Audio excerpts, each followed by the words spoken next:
stories take digging deep, eyes wide open, words unspoken. Where are you going, darling? Where have you been? Stories to tell, emotions we felt, good and the bad in the hands we've been dealt. I wanna know why, I wanna know why you're the way you are.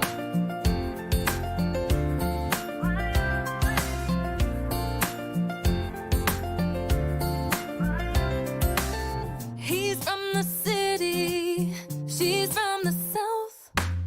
Two different chapters told miles out. Their back row living in his White House.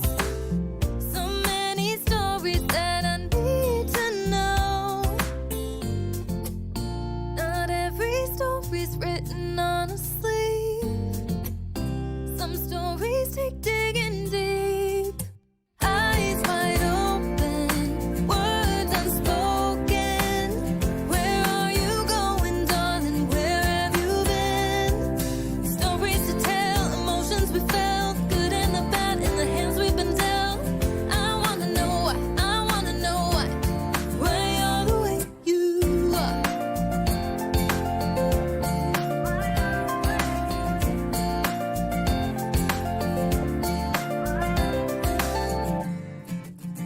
So many stories right in front of me.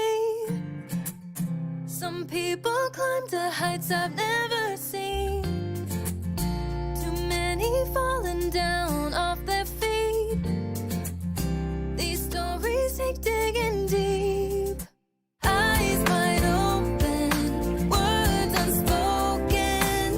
Where are you going, darling? Where have you been? Stories to tell, emotions we felt, good and the bad in the hands we've been dealt. I wanna know why you're the way you are. Why you're the way you are.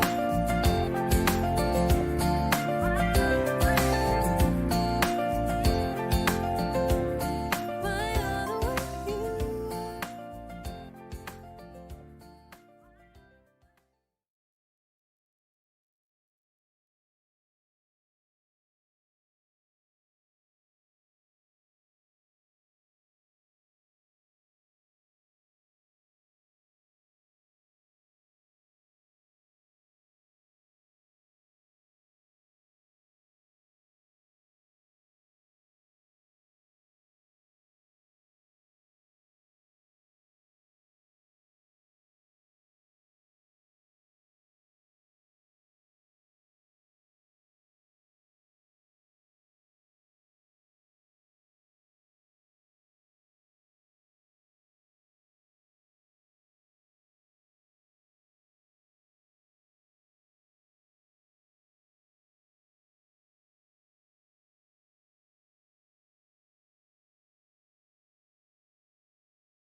Hello, everyone, and welcome to Silver Sunday. We're the Silver Sunday Silverline crew. Silver Sunday Silverline crew. Yeah. So hopefully you are all doing fine and dandy on this Sunday. As you can see, we've got us a very cool cast of comic creators, and we're going to talk comic stuff tonight. We're going to hawk our Kickstarter that's going on a little bit, and then we're going to talk about supernatural things in stories, which are our crew here has a host of knowledge of. So so we're gonna do like we always do. We're gonna go around and introduce ourselves, and then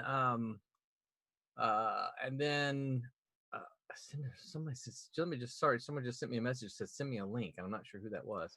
And then we're going to dive right in. So I'm Roland Mann. I am the writer of Cat and Mouse, which you can see right here. This is my convention banner, and I'm kind of the wrangler of this crew. And I got to turn my messages off because they're coming machine gun style now because someone heard me say that. So I'll just start out to my my murderer's row here. Kurtis, tell everybody, and I'm going to shut up and try to answer the message. So y'all just kind of go around the clock and introduce yourselves. All right, yeah, I'm Kurtis Fujita. I'm an artist, having worked in comic books, video games, and animation. I'm the editor on Kalos for Silverline, and I'm also the creative director at Silverline. I'm going to pass the mic over to Barb. Barb, please. I feel like I should have this down like by now because I do so many of these, but I'm Barb Kaalberg. I'm an inker for 30 plus years. I'm currently the inker for Cat and Mouse, the creator, co-writer, and inker for my own book, Divinity, the inker for an upcoming unnamed book, a colorist for Sirens, and the CFO of Silverline. So I wear many hats. Next. Okay, yeah, I think my thing's out of order. So am I? I think you're next. I think Aaron's next. Okay, I'll go next. Okay, I'll go well, next. My name's Aaron Humphres. I am the penciler on Fire Rush, which is kickstarting right now. And I also do my own comic book, Godlings, which you can find on Webtoon. So I'm kind of the artist right now. That's like my contribution to Silverline right now. So I'm not sure who's next. I see next to me is Kurtis. Kurtis has already gone. Then Barbara. Okay.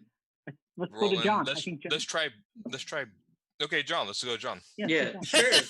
Let's go to the big ugly Viking. I'm John Martin. I am an inker on Fire Rush for Silverline. It's my first. It's not my first published book, but it's definitely my first multi-issue published book. Other than that, that's pretty much it. Oh, well, I do some other sketch card stuff, but y'all don't want to know nothing about that. Yeah, tell us about sketch cards. That's kind of cool. You do a lot of those. Well, I just do everything. I do sketch cards for Dynamite. I've worked on the Red Sonja 20th anniversary of Chaos Universe and Fallout, which was the biggest set I did for them. And then everything I've done so far for Upper Deck has all been Marvel projects. Like Marvel, the latest Marvel premiere set, and another one I can't talk about just yet. Always fun to work on the secret projects, right? I can't say anything until after everything's approved. Yeah. I should have said that everyone do like Kurtis did and just hand the baton over to someone next. Well, Peter could go. Okay. All right. Hey, everybody. I'm Peter Clinton. I'm the resident Englishman, and I am the penciler on the unnamed project that Barb mentioned. We're just calling it Champ and Miss Fury, but we'll settle on something someday. Yeah. That's it. I mean, I haven't got any other titles to my name. I just pencil the book. Yeah. But you've also got a cool asterisk there, right? You're a Kubert school grad. I'm a Kubert school grad, as of this year. Yeah, that was and I also do sketch card work. There you go. So that's a little fun thing to do as well. Yeah. And before we get to Mike, I'm sure as most artists do, all you guys take commissions, right? Yes. Of course, yeah. When I can squeeze them in, yeah. Yeah. It's a problem with time now. I don't take very many at all because I'm just packed. My schedule, obviously.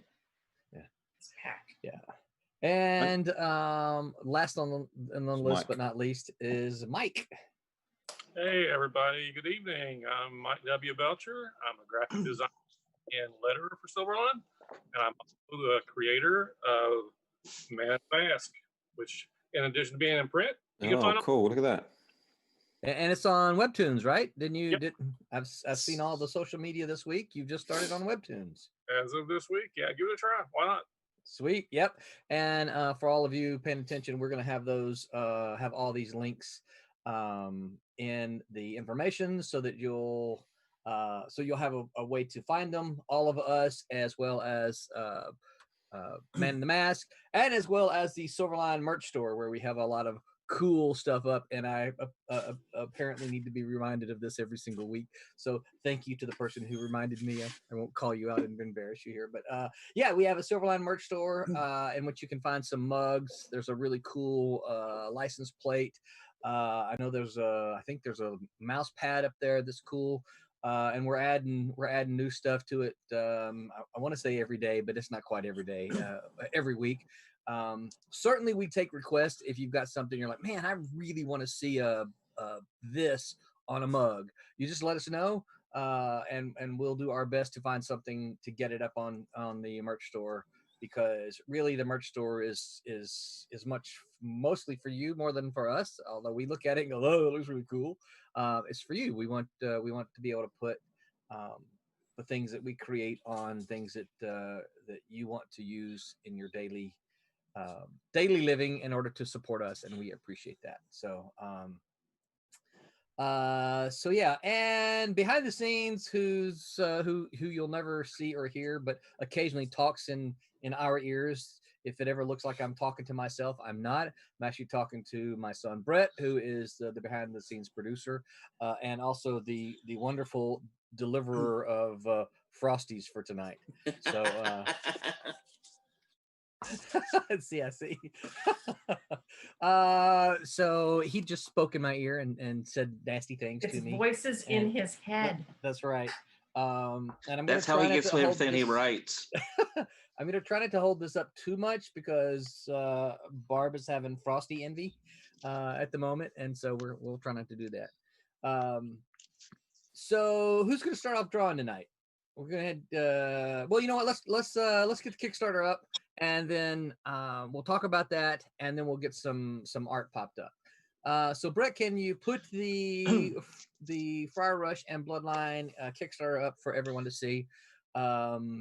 And since we have Aaron, who is the penciler of Friar Rush, and John, who's the inker for Friar Rush, either one of you guys want to dive in and talk about it a little bit?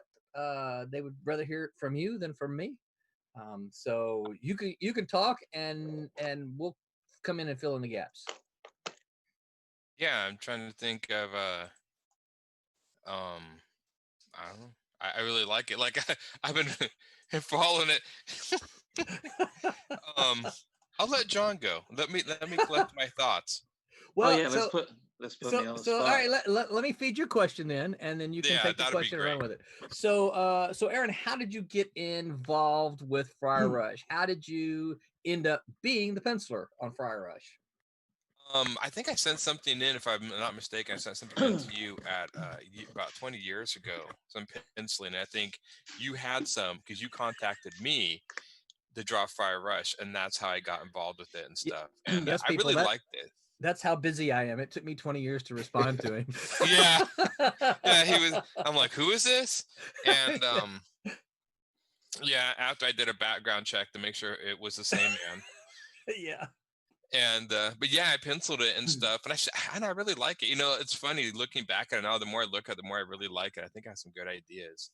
The one thing that I don't think a lot of people know, I will say this: there was a reason why he has these two long hairs, the friar in front of him. They're supposed to be inverted horns, like devil horns, but they're upside down. That was my idea behind that. So to make them look kind of evil, and I didn't know if I was trying to figure out some way in the story to have them kind of like come up like horns, but that was kind of the idea behind it. Was he had these horns, but he disguised them as two long strands of hair. Because he's demonic, and that's very cool. So John, what about you? How'd you get involved to be the inker of this project? Well, once again, this involves you. Apparently, Dean Zachary, good friend and mentor of mine, had been talking you up about me a little bit.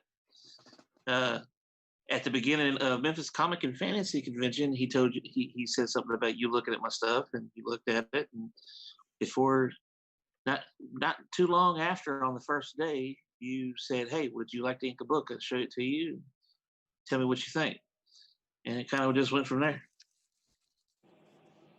Yeah, we were already in. So folks don't think we just go handing out books to ink at conventions.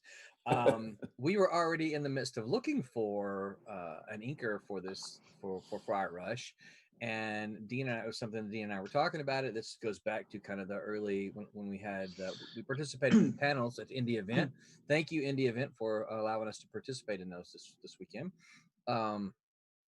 And one of the things we talked about then is kind of the formation and how of all the iterations of Silverline, and this current one, Dean and Barb both were both instrumental in encouraging me to relaunch this thing.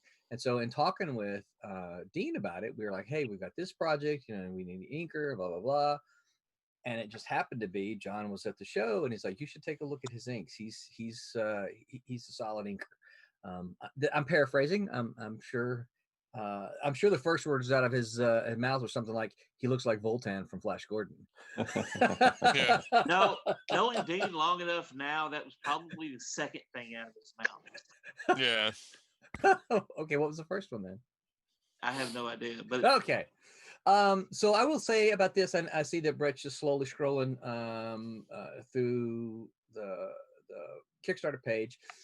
We have never had more. I mean, this is I've lost count. This is about the 4th, 5th Kickstarter that Silverline has done. We always have original art. We have never had as much original art for any of the Kickstarters as we do for this Kickstarter. We have some of them are already gone, so when I say we have, know that some of them have already been sold or claimed, I should say. But every single page of Friar Rush penciled is available. 3 or 4 pages of the inks from John. The pencils were from Aaron. there's only 2 left. Only 2 left, so only 2 of the inked pages of Friar Rush left. And then all Bloodline is a one-shot, and it's 26 pages. All 26 pages are available, penciled and inked from that one. So you get. I think a page of the first page of Bloodline's gone. Yeah. Okay. And page 20 of Friar Rush is gone, which is one of my favorite pages. Yeah, I saw that, and I kind of know who. Somebody asked me, "Is this page 20?" He's like. I'm like, yes, that is. And he's like, gone. I'm like, okay, got it.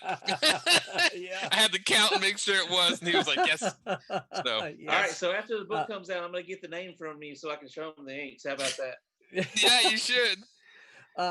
Yeah. Actually, you and possibly get him to purchase the inks to go with it, right? Yeah, definitely. Mm-hmm. Yeah, absolutely. Yeah, where'd my screen go? Yeah, so lots of art available. Now that's just from the book. There's also special pieces of art. We just added 5 new pieces of art, I think yesterday, early yesterday, in which there are 3 pinups by Aaron. There is the original variant cover pencils by John. Yes. And then we added the original art to the Kickstarter cover to Bloodline by Stephen Butler. And it's gone. And that one, that one's gone already. It went immediately. So Brett, scroll back up to, when you get a chance, scroll back up to the all the list of all the covers. So Alex Gallimore, who is penciling the Cat and Mouse the miniseries that we're doing, has been on me for a little bit to do some variant covers. But part of my problem is I don't really, not really sure how to use them, how to try them, how to get them in. I know what a variant cover is, so it's not that I don't know what it is. It's just, how do I add that into to Completist? Yeah, go ahead and go to the Completist. It's around about $50, I think. I have And- ideas. I have ideas on that, and I can talk to you about that later. Okay, yeah, because absolutely open. So one of the problems is that Kickstarter does not have easy. Try to show all the covers. Does not have an easy way to do add-ons, right? So if you want to do an add-on, you literally have to. If you're the backer, you literally have to go in and add on money, and then have a note to leave a note for the backers. There's no way to kind of track those. And so it's a problem, I think, with Kickstarter, and I think a lot of Kickstarter users have said this is something that we want. And I absolutely, having done enough Kickstarters, I absolutely can see, yes, this is something that I would love to have. Or we could say, hey, you want a copy of Divinity 1 and Twilight Grim 1 and Cat and Mouse 1 and 2? Here, add them on, right? But that's not the only way we're able to do that now, is add them as a tier. And so this time we had the variant cover that Alex did for Bloodline, and John did the Seraph piece, which kind of in-house everybody was like ooh and kind of gagaed over it, and then Mickey added the colors to it. Everybody's like, wow, this is great. I'm like, all right, well, let's try this time. So we're going to add a variant cover reward level. And so we have what we normally have, which is the Kickstarter cover. We have the retro cover, which is it's not just a retro cover, but it's the black and white interiors. And some of us are old enough that we say it's like we did it in the 80s, kid. Right? And so we have that. Then we have the standard cover, which is the cover that we'll take with us to conventions and things like that. And then this time we added the variant covers. And so yeah, there's lots of covers that you can get with this one. So it's kind of a trial, I guess, that we're doing. But so far it seems to be folks seem to be like, I keep trying to scroll on the video here, and I realized that it's the video and I can't scroll the page. yeah, Brett has the power. All right, so Aaron, do you remember enough about the Friar Rush story to talk a little bit about it? What is the story of Friar Rush? It's about I remember it's about. I did read it recently, back over at least the first issue again, and it's about a reporter named Jake, who's kind of was a man of the cloth who kind of became discouraged and left, and he became a reporter. And it was like, I think a friend of his or somebody who knew was killed by somebody, and he's investigating that, and then comes across the friar, and then this other character named Seraph who helps him out, and then that's kind of how he gets involved. So it kind of starts out focusing on this reporter Jake, who I designed a really interesting. I really like that trench coat I designed him. I looked back and I'm like, that's a really weird trench coat, but I was kind of fascinated that trying to think back on my thought process why I designed it, but I think it still works. Eclectic looking, but I think it works. No, I agree. I think he's got a very cool look. And I think once we get to kind of talking about some stretch goals, then that might be something, some trading cards with the characters on there. So scroll to the top, Brett. So one of the things to point out about it, we launched this on Tuesday, so we're not a week old yet. We are at where's my page here? We are. It looks like we just got another backer while we're doing this update. So thank you, whoever that was. We are at 71% funded, and we have 19 days to go. So we're on the trajectory. We're getting there. Obviously, we would love to go ahead and see ourselves funded. Love to see ourselves funded by the weekend, so we can kind of talk about some cool stretch goals. It is 9 p.m. my time, so that's going to be a tough 30% to try to get in the next 3 hours. Doable, of course, as always. But yeah, we would love to get there because we do have some cool ideas for some stretch goals. And then of course, Bloodline then is an adaptation. It's a one shot, so it's one and done. It's an adaptation of the short story that was published in an anthology called Under the Fang. Short story is written by Sid Williams and Robert Pettit, and Sid did the adaptation of it. it's essentially the story of a group of people trying to vampires are running an illegal underground bloodline, right? They're transferring blood. They're running blood. I guess I should say it's if they're doing illegal stuff, right? They're running blood to vampires, and the main character's named Dugan, and he and his crew work together to stop the bloodline. And so it's their battle against the vampires and the bloodline.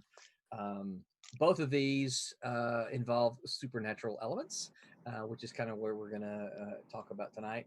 But yeah, so pop on over there to our Kickstarter. Give it a look. Like I said, there's lots and lots and lots of artwork. If you're a fan of original art, man, there's just never been a better opportunity to own some pages than this one. So pop on over there, look at them.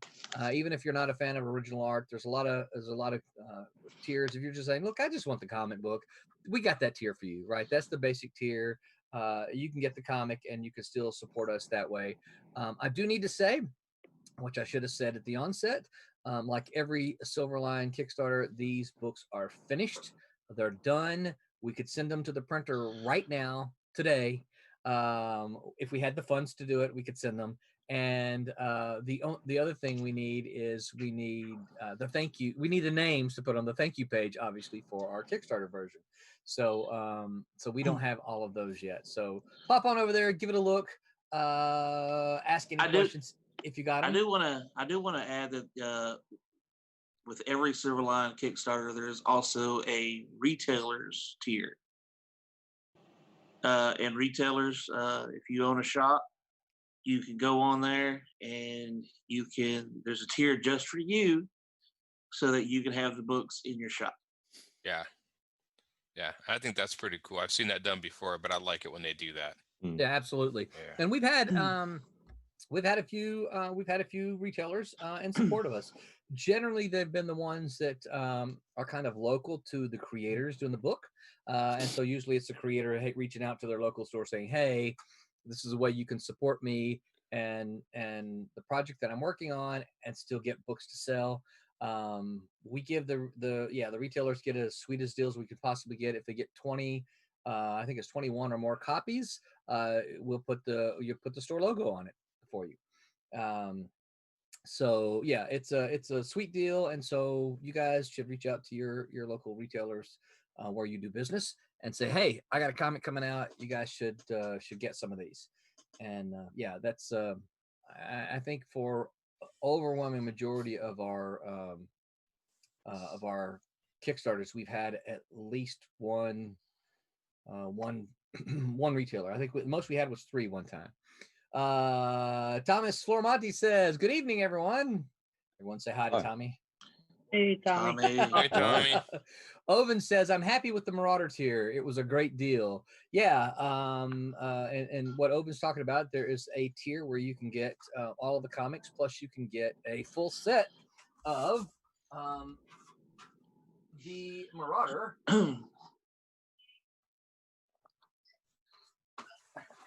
Which I have right here. This might even be your set, Oven. But it's the full set of Marauder. I can't hold them up to the screen very well.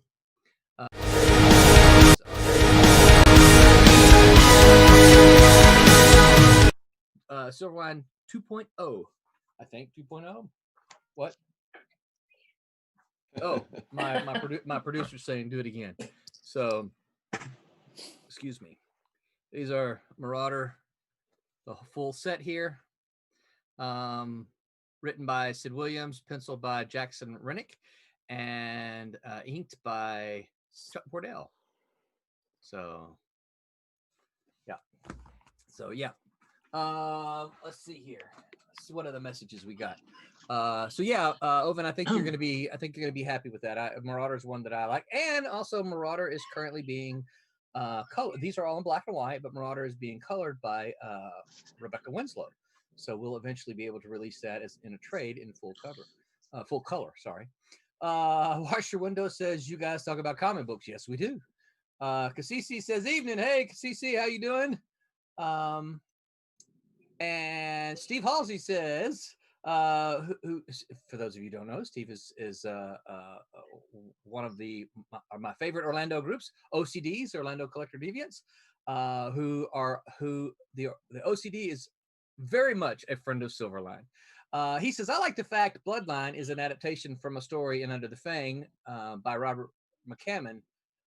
He's a big Robert McCammon fan, and he has all of his books. So yeah, I agree with you. I think that's a very cool thing. I can't remember the exact year that this was published. I want to say probably around the late 80s, maybe 88 or 89. Don't hold me to that. We actually will have one of the things that we'll have in the extras is the full text of the short story. So yeah, we are able to do that, but that's going to be in the extras. So you got to make sure that you get the extras tier for that. Okay, so anybody else have anything they want to add about this before we go on and start talking about some supernatural stuff? Just back it. Back it. That's right.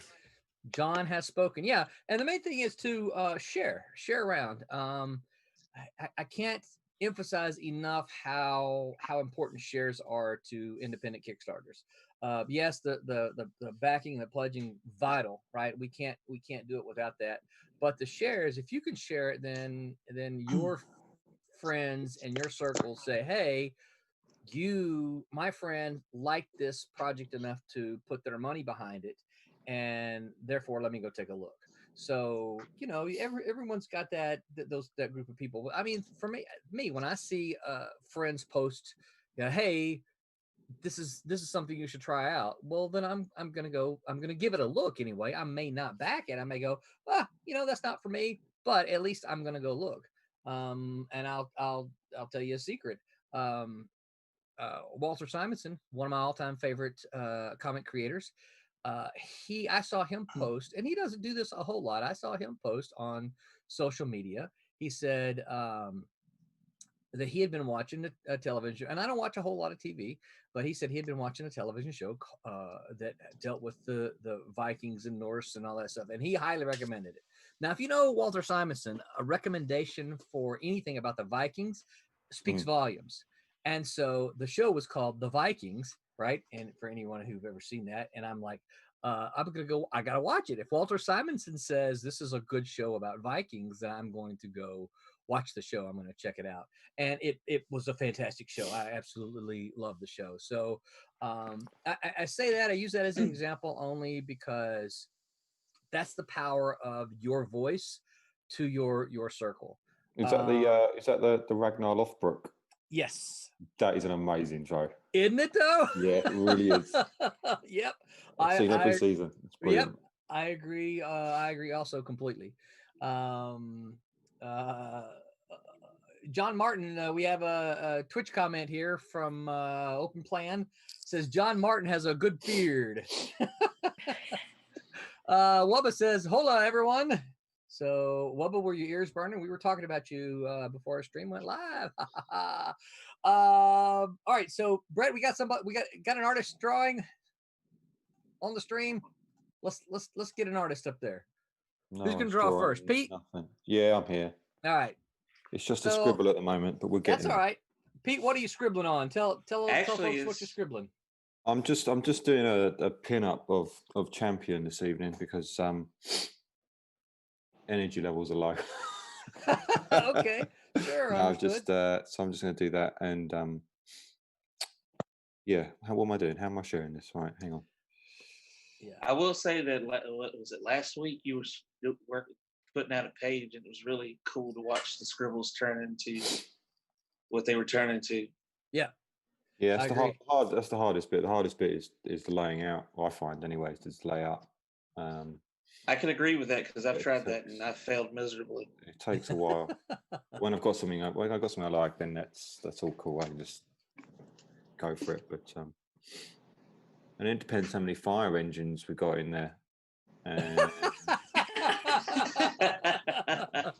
Okay. Emergency vehicles, Roland. Yeah. Yeah, that's a subtle poke at the writer there. For those of you who weren't following that, I didn't think it was that subtle. It's the old story of the writer writes, the armada approaches, right? Yeah. And the artist is like, yeah, that's what you think. It Or sounds the like crowd- me. It sounds like me a couple of weeks ago bitching about all this huge Gothic mansion that was almost in every single freaking panel of cat and mouse for like 5 pages. I'm like, burn the sucker down because I don't want to ink this a single more time. Well, Barb, would you like me to send you the story for number 4 then? It's got a neighborhood of mansions in it. Would you like to see what happens? If it's burning down, I want to see it. Yes. The script for number 4 is finished and ready for Alex to jump onto, and I think he reported to us that he's got 3 more pages to do for number 3. So yeah, we're moving along on that one as well. All right, so supernatural in comics. So this is kind of a natural segue for us because we've got that's funny. Brett, the message just popped up there. Because we have 2 books that deal with the supernatural. Curtis, I didn't even hear that. If someone did, I missed it. If it's which is good if I missed it because I didn't hear it. Anyway, we deal with supernatural. We've got Bloodline, obviously, that has vampires. And then we've got Friar Rush that deals with, ancient demons. Aaron, I know you're working on Godlings, which I would say is a bit supernatural. Yes. Barb, Divinity has some supernatural stuff. So somebody jump in. Talk about how do you use the supernatural in your story? I don't know. I use the supernatural. I kind of base a lot. It seems really kind of weird. I base a lot of my supernatural stuff basically on science I like, and by especially certain ideas of this is something in my book called Divine Matter, and there was a scientific theory. It's not really a theory anymore. It's obviously, I think, debunked, but it was interesting that at the beginning of our universe, that the actual universe is made from something called, I'm going to get this wrong, helium, I think the idea was, and it was about the size of a baseball, and that matter was like the basic form of all other matter to come. So we used to write stories like, if you actually were able to find this, like a piece of this somewhere, you would become like a god. So it was a cool idea, but it was basically just like a scientific idea of like how the universe could have started. And so a lot of my supernatural stuff that I put in is based around like scientific ideas and stuff that I find, which may not be supernatural, but it is to me, because it breaks the laws of what we consider natural, because we're, conjecturing what is beyond what we know to be natural. So I do stuff like that. So even a lot of my Goblins has some, I've actually just thinking about, and I have to explain the death of a universe in one of my stories, and I'm trying to go back over the theories, some scientific theories, and then make up kind of my own.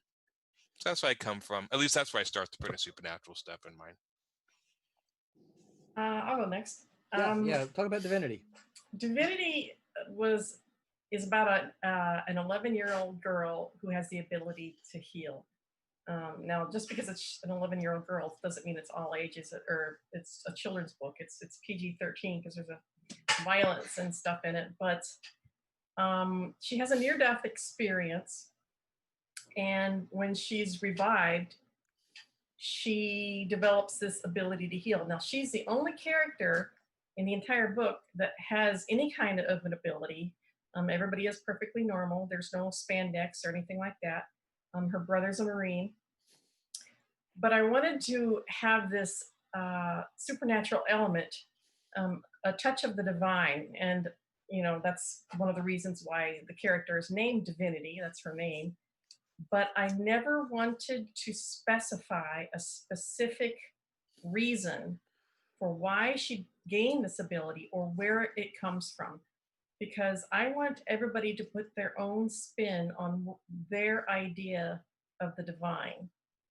I didn't want to say, oh, this is a Christian aspect, or this is a Buddhist or a Muslim or anything like that, or a Wiccan. I wanted people to put their own interpretation on where she received this ability, because I think there's room for all of that in our belief system.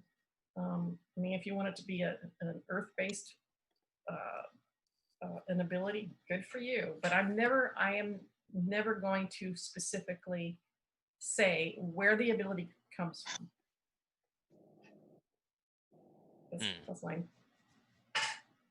Next. So well, before we go to the next, so how will, because part of what the supernatural does, and we can talk about this a little bit if you guys want to, is explain some of the things that we often find unexplainable, right? And really that's what our supernatural, and in the real world, that's what our supernatural does. It helps us to understand and put reasons to things that we have a difficult time explaining. So my question might be, how would you go to try to explain, and especially maybe towards Barb, since there's no real going to be no real explanation of her powers. And actually, I think that would be a powerful story element in and of itself, is trying to figure it out. Absolutely. I have totally agree that they're going to be mystified and try to figure it out. But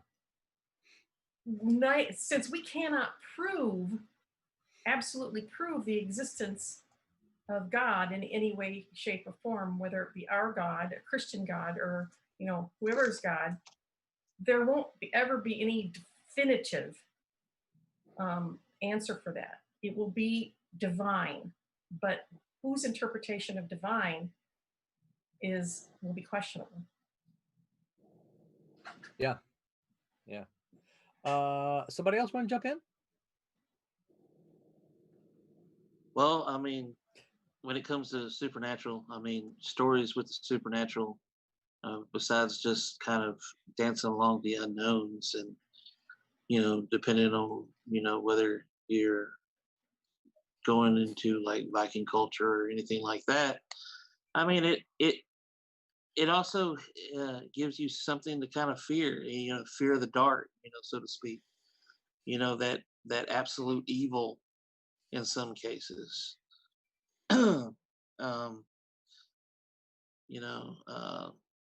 Heck, there's a lot of balance in different cultures anyway, that actually makes for really good stories. I mean, I'm surprised I haven't seen a comic book based on freaking Babylonian beliefs. But true. I mean, we see everything you want to else. talk about some craziness in that section right there, because I think the demons are not just bad, but they're good too, which is really wicked. I don't think I don't think we could have the stories that we do have without some sort of supernatural element, one way or the other, in those stories. If you look at the entire history of the comic book industry, it's riddled, absolutely riddled with the supernatural. I mean, Marvel is full of it. I mean, look at all, Scarlet Witch and tons of different characters that are supernaturally inclined. So is DC. So it's always been throughout our narrative. Well, I feel pretty confident in saying we wouldn't have the MCU that we have right now if it wasn't for a certain vampire killing vampire. That's true. Strange enough, you can even argue that superheroes are supernatural in and of themselves, because they are breaking the laws of nature by doing what they do. So, it either goes into the category of supernatural or sci-fi. Right. Yeah. Right. Or Storm, where even I couldn't figure out how she could control weather. She goes with her emotions, and I'm like, that was the one superpower I never. Even when they tried to explain it, I'm like, nah, I'm not buying it. Well, that It's has just it was a mutant power. well, that actually has a supernatural. That if you look at it, that actually has a foothold in supernatural beliefs too. Does it? Because, well, yeah, because if you actually go, if you go as like some forms of what, telekinesis or something like that, if they get really, or your psychics or something like, they get really upset, you suddenly something blows up next to them or something like that. Yeah, I There's can see so that. so many of those mutant powers that border, I know. the I'm edge. like, They're all, yeah. they Well, walk that Which is fine half the line. fun. I mean, Well- it's comics. It's half the fun too. So Mhm. yeah. Yeah. Well, when you can't define it, you just call them a mutant, right? Yeah, Right, yeah. exactly. I mean, that's easy. Wubba says that Barb, he likes that you did that because it makes it more personal to the reader because it's left open. Yeah. And I don't disagree with that. I think he's got a point. It lets people, and he continues, it lets people just be Divinity fans no matter what religion. Nobody will feel alienated. That's correct. Royal, Yeah, go ahead. I was gonna say, I kind of hope I actually, an idea that I got penciled, hopefully that I can hand and make a Silverline book one day. That will really, really, I don't know. It may make some people mad. It may make some people go, huh? Babylonian gods. Oh no! I'm getting, I'm throwing all the chips into a pile and I'm just going all out. Royal Airships says so many cultures have such rich supernatural traditions, from monsters to rituals to journeys. There seems to be an underlying string of similarities throughout human culture, and comics are a perfect medium for storytelling. What do you guys think about that? I think it kind of ties into like the Yeah. hero's journey, the whole Joseph Campbell kind of hero with 1,000 faces. But I think Yeah. there's this direct correlation, and the best books like X-Men, for instance, depending on the era, the more outlandish and amazing the character's powers, the more grounded and relatable there has to be an element of their journey, of their Yeah. personality, and things like that. It's just like any mythology. The truth isn't necessarily found in the fact that it's realistic. The truth is what is the underlying current and how does it relate to the human psyche. If you can do that, you can have the craziest characters of all time and people will still stick with you, When I was researching stuff for Divinity, I put in a search engine and I said healing in different cultures, and I'm like, there's 10,000 websites. Every single culture on Earth has got mythology behind healing. I mean, you could. It took me hours just to just come up with a name. There was every single culture. I waffled on where to take any of this, and finally I just decided to make it ambiguous, because it's everywhere. It's across every single culture. I in my own book, I tried to stay away from human pantheons of gods, even though my stuff is called godlings. The characters in my book, it was just a race. And okay, this is giving away a little bit the explanation of how it happened. Basically, they were just a race of beings that were so advanced that their universe was collapsing, which is called the Big Crunch. And they needed to escape. They were going to die. So how did they do it? They were so advanced, they basically construed matter to make their own universe. They kickstarted a Big Bang, and then they entered the Big Bang and decided, well, we're going to control this universe, absolutely control it, every aspect, so it won't die or last as long as possible. So they were basically gods of their own making.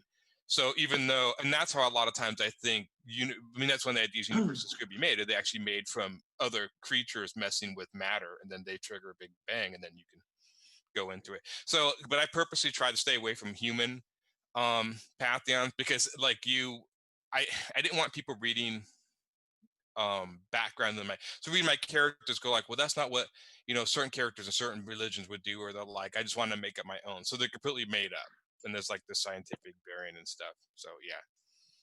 So even though they're called godlings, I think people like, oh, they're based on real Earth gods. Like, no, they're not. Yeah, I just wanted to make the book enjoyable. I didn't want to get into a religious discussion with anyone. Exactly. That's exactly what I wanted to. I didn't want to get into that. Which, of course, I as a reminder, is very much kind of what the Silverline model is, right? We're here to make comics that are fun, not to argue politics, not to argue, not to say that we're not going to write stories that have some meaning, as Divinity obviously does, right? But the idea is that we're not out to blast one side or the other, whether it be politics, religion, blah blah blah blah, blah, whatever, right? We just want to make comics that are fun, that can be enjoyed by everyone. Really good stories. Yeah, that's you know, I am a huge, as you guys know, you're all artists on here. I'm a huge fan of art, right? I love art. I love the process. I love everything about it. But yeah, you got to have good stories. People are gonna buy the comics first for the art. And then whether they buy the next one or not is going to be depending on whether they like the story enough to come back. So a couple other comments here.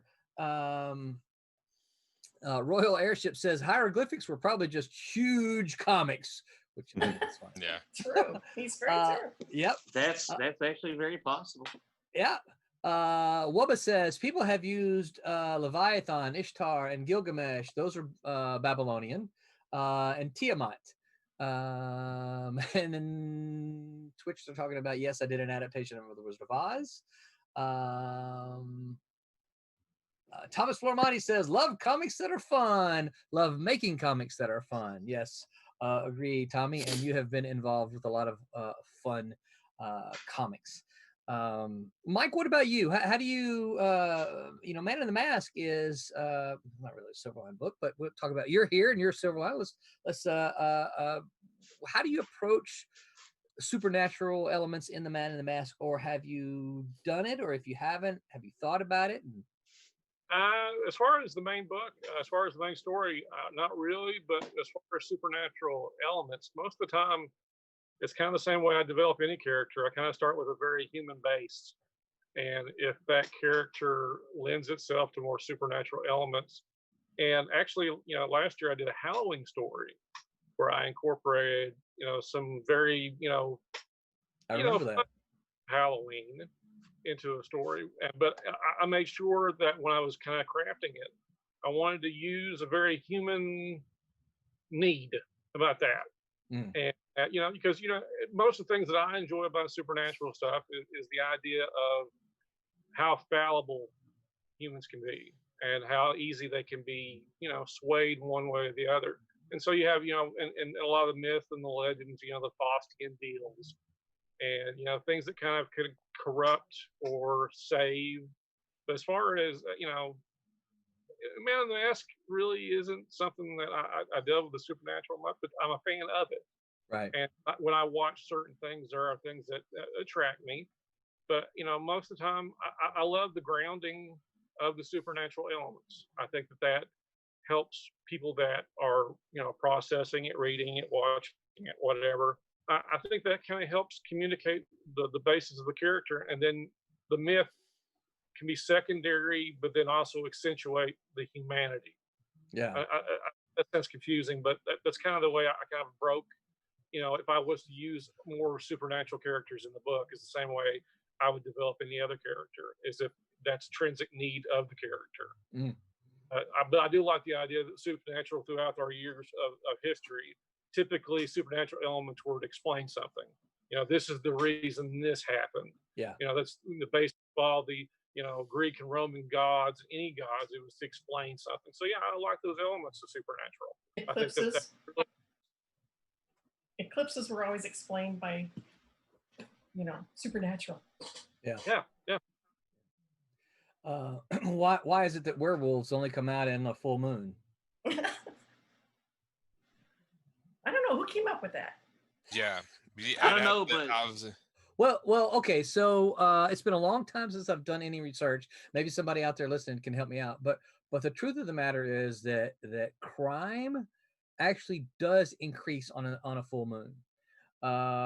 More, I hesitate to use the term evil, but more bad things happen. It gets crazy on a full moon. When a full moon is out. So I suspect there's something in the tidal pool of the where it is that it does affect you know, the human body. This is Roland theory now, just so you know, the human body is 98% water. There's something that affects the human beings in some way that we just don't know yet. And probably I'm going to say, you know, way back when, werewolves. You know? Well, I actually have a friend. He is one of the people that helps put on the Memphis Comic and Fantasy Convention. His name's Alan, and he actually told me that Dachshunds are proof that werewolves exist. No, I need some explanation behind that. Yeah, one. me too. Yes. Well, because we got into the conversation because I have a miniature Dachshund, and he has a purebred Dachshund, and he was telling me a story about when he took his out to his farm for the first time, and this Dachshund caught the peak of a field mouse or something like that peeked its head out and took off like a crazy person after this thing. And he went and tried to dig it out, and it was covered in mud and everything, and looked at him like a psychopath. He goes, I'm just going to leave you be, and I'm just going to go do what I got to do. Well, Cassisi, I see your question, and we're going to get to that in just a second. Go ahead. Now I'm gonna think of a horror movie with a dachshund. Now I want to see the werewolf. He said it flipped. He said it flipped in personality like that. It's like it was just kind of calm and chill, and then out of nowhere it went full on feral. So Royal, I got a story to tell you. So about a dog. So Royal Airship says it may be because the moon being full and closer exerts more gravity, like the moon affects the tides. It pulls on water in the brain and the body, making some people a little more imbalanced, which is kind of what, where I was headed with that. Right. Yeah. So, but I've got a story for you about dogs, and it's, and this is, very supernatural in story. So when I was probably in about, 8th grade, I guess, I went camping with my ball team. Okay, there was 8th grade all the way up to seniors, and we were staying on the property of one of the seniors who had a brother who was in 8th grade who was my age. I might have been in 9th grade, but we were the young ones. There was about 8 of us, something like that, and we camped out of all places right next to a graveyard. Why? Fun. I don't know. We were, guys in Mississippi trying to camp out, and no, you just had to say guys in Mississippi. It's all you needed to go. We understand. From then, we understand. Yeah. So yeah. Now you're trying to play fiddles and violins on me, aren't you? No, just. So I should have. It's either Mississippi or Florida, man. So Florida man. So we just cut up and hang out that night. Nothing really special happens. We just have a lot of fun. And one of the most exciting things was my friend, whose name was Johnny. Johnny tossed in a aerosol,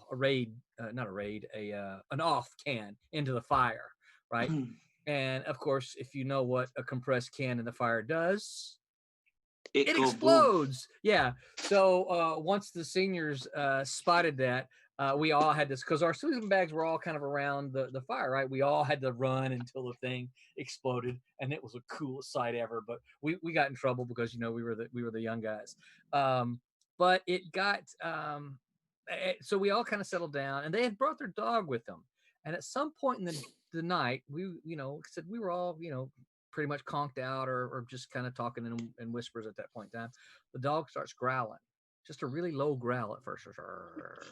It was probably between 2 and 5 a.m. I don't something like that. Yeah, but right. And then he perks up, right, and his head looks straight at the graveyard, and then he starts going right, and then he gets up and he walks slowly over towards the graveyard.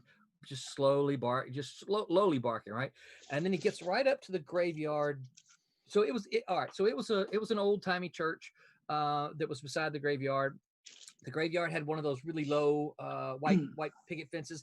When I say low, like 6 inches, 8 inches tall, the kind you could step over, right? But it also had one of those elaborate gates that you were supposed to walk through to get into there, right?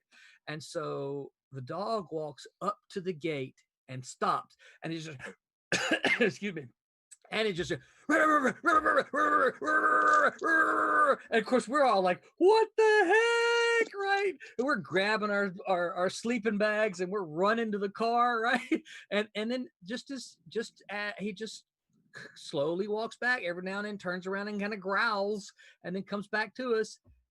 To this day, no clue. Do I think it was a ghost? Probably not. Probably just a raccoon in there.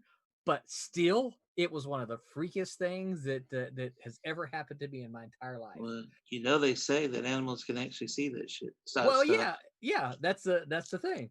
You've got a lot of supernatural elements in Cat and Mouse.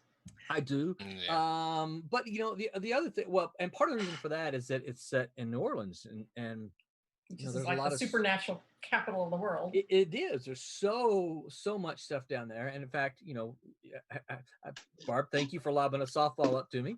You know, once we finish the story that we're working on, the next story that hasn't been made, but I know he's listening, is going to be drawn by penciler Clint Scott, and it's going to feature voodoo.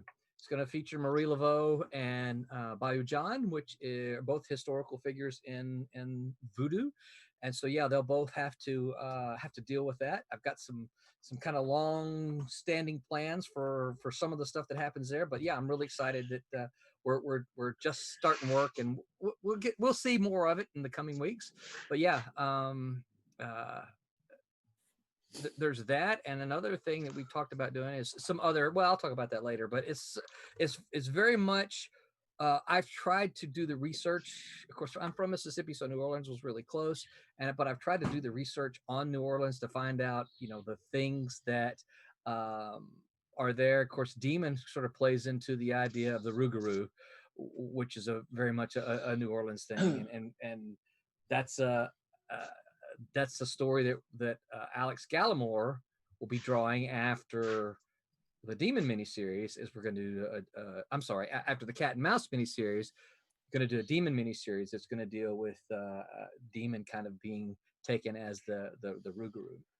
If any of you guys ever have a chance to get down to New Orleans, they have got all kinds of ghost tours and ghost rides, you know, buggy rides, and it's so fun. There is so much of it down there. I mean, every single building practically is haunted of in some way. But some of them more so than others. There's some pretty grisly ghost stories down there. Yeah. Well, you know, the Marie Laveau house is still standing there as well, I think. Well, you know, they used to, they had, back in the day, they had issues if you got a really good rain down in New Orleans.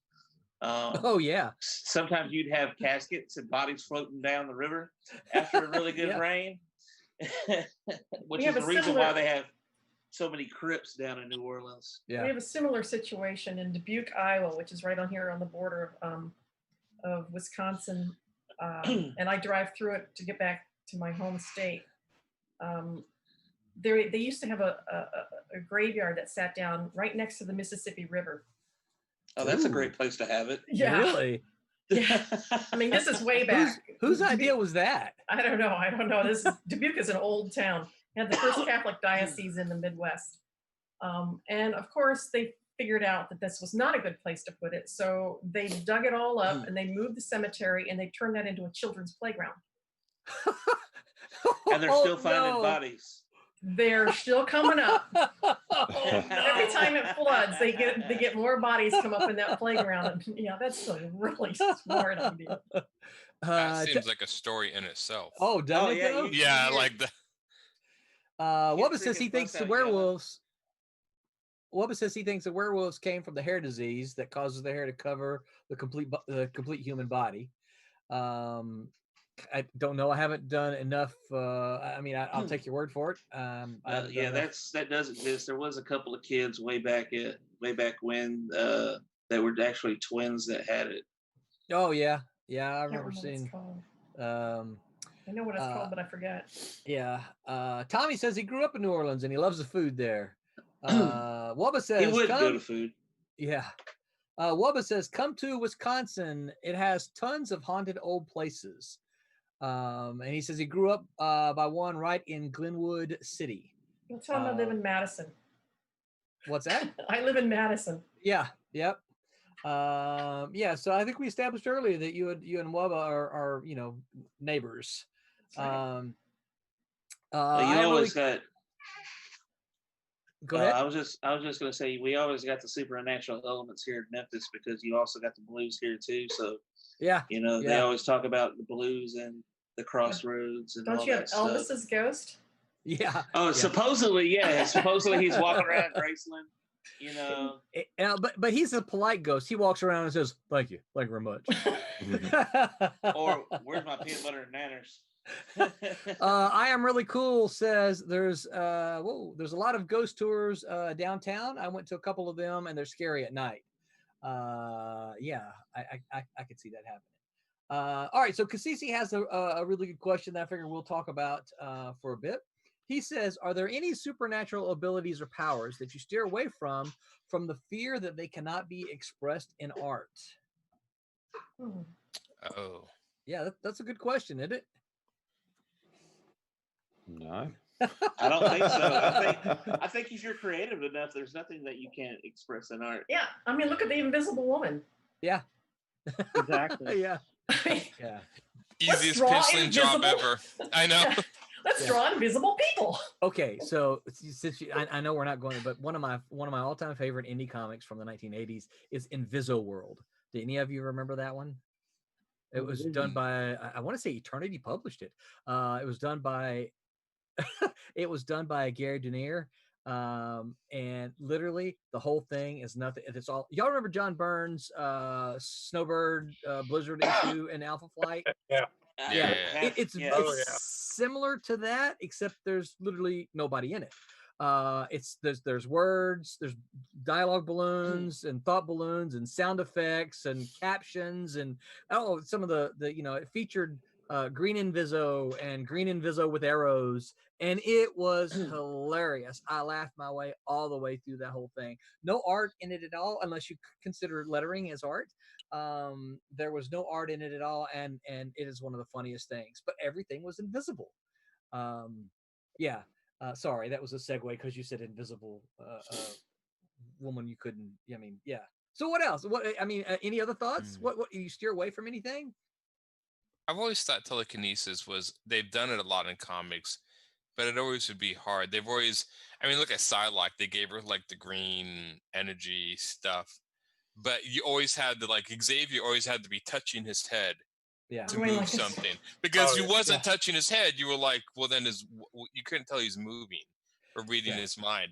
So that would be mental powers are always a little trickier, especially pyrotechnic. The original idea of pyrokinesis was the fact that something would just burst into flames, but that's really hard to connect that in comics because somebody's pointing at it. So you'd have people who would basically control fire with their hands. But most pyrokinetics would usually get upset and then something bursts into flames. And that would be really hard to connect because you could draw, guy upset thing on fire next to him, but how would you tell one is related to the other? You do a close up and their eyes are really intense, and then maybe or something like that. Draw little flames in their eyes. Yeah, you could do something like that. So it's funny that you say that, and Kasisi might recall me saying some of the stuff in my class. A lot of my students are not there for comics and graphic novels. They're there for film and television, and I get it. And there's a lot of things that they're resistant to once they get into the comic class. But I argue that you can even use a lot of the stuff in film and television because it's all about being visual, and part of the resistance is I think they're taught in some of the early classes that you want to be natural. You want to be natural. The characters want to have a conversations that's natural, and I've always said that's hooey. No one wants to. Have you ever sat and listened to a real conversation? I don't want to read that. They're boring and there's too much ums and ums and things that we're writing entertainment dialogue. We're not writing real conversations. And I think the same thing applies to applies to powers is that you don't want to have someone whose power is just to sit there and go, because that's boring. It's boring visually. So you want them to do something like this, you know, or like that, or right. You want, oh, that was a nice Jack Kirby thing, wasn't it? You want them to do something that's visual because it's a visual entertainment. So I can't. It is a great question, Kasisi. I can't think of any, and apparently the panel can't either. I can't think of anything that I would stay away from because of that. There's workarounds.